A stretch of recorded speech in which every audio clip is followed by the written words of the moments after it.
Интернет пайда болғалы идеология мәселесінде шекара деген дүние жоқ. Жалпы әлеуметтік желі арқылы тіпті біздің елде тіркелмеген бағыттарға, біздің елде мысалы уағыз таратып жүрмеген ұстанымдарға, жатағымдарға кіріп кетіп жатқан адамдар бар. Қалай кіріп кеттім десеңіз, солардың форумына кірген, солардың уағызын тыңдаған, солармен әлгі форумында пікір таласқан, басында пікір таласып, одан кейін ары қарай солардың ұстанымына өтіп кеткен кісілер бар. Конфликт болып жатқан елдерге жақын, көрші елдерде, шекаралас елдерде сол өздеріне әскер жасақтауға діни оқу орындарды пайдаланатын ұйымдар бар. Осы жерде қою үшін онда ютубта да, бағанағы тиктокта да, инстаграмда басқан бәрін бұғаттап тастау керек.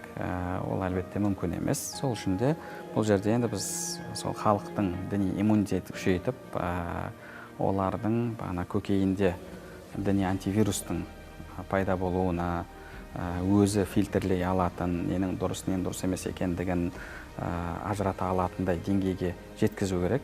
Және олардың бағанағы миына, олардың көкірегіне діни мәселемді мен өзім жергілікті мамандармен шешуім керек, басқасы қате болады деген сондай ұстанымды қалыптастыру керек. Біз солай ғана бұнымен күресе аламыз. Интернет ұстаз бола алмайды.